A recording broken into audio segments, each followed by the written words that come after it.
আসসালামু আলাইকুম গাইস। আজকে আরো একটি নতুন ভিডিও নিয়ে আমরা আসছি। সেখানে একটা পাহাড়ে আসছে, পাহাড়টা টুকরায় দেখাবো। দেখেন কিরগিজস্তান কেন গরিবের সুইজারল্যান্ড অথবা দ্বিতীয় সুইজারল্যান্ড বলা হয়। এটা কিরগিজস্তান না দেখলে বুঝতে পারবেন না কিরগিজস্তান প্রকৃতির দিকে কত সুন্দর। দেখেন পাহাড়ের উপরে আমরা অলরেডি উঠে গেছি। এখানে বেড়া, আমার সাথে আরেক ভাই রয়েছে, উনি আসছে। পাহাড়টা ঘুরায় দেখাবো আস্তে আস্তে উপরে উঠে। দেখেন অলরেডি আমরা প্রায় অনেক দূর উঠে গেছি গা।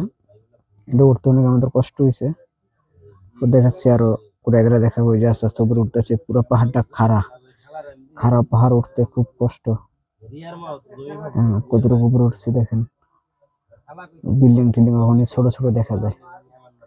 আর সৌন্দর্য দেখতে হলে আরো উপরে উঠতে হবে। দেখেন এই যে এটা অনেক দূর উপরে, দেখেন পুরো সিনেমার মতো, এটা পিকচারের মতো। ওই যে দেখেন একটা জিনিস দেখাবো, একটু দাঁড়ান। দেখাচ্ছি পুরো সিনেমার ভিতরে এটা যেরকম দেখা যায় ঠিক যেমন মনে হয় স্বর্গে আছে, স্বর্গের মতো। আল্লাহ আল্লাহ কত সুন্দর বানাইছে। দেখেন ওই জায়গায় বেড়া, গোড়া ঘাস খাচ্ছে, আর রাখাল আছে, রাখালটা দেখানোর চেষ্টা করতেছে আপনাদের। দাঁড়ান, ওই যে গোড়ায় দেখা যায়, ওই যে গোড়ায় দেখা যাচ্ছে ওইটাই কিন্তু রাখাল। ও সবগুলো পাহাড় দিয়ে রাখতেছে, পাহাড় দিয়ে রাখে। পাহাড়টা দেখেন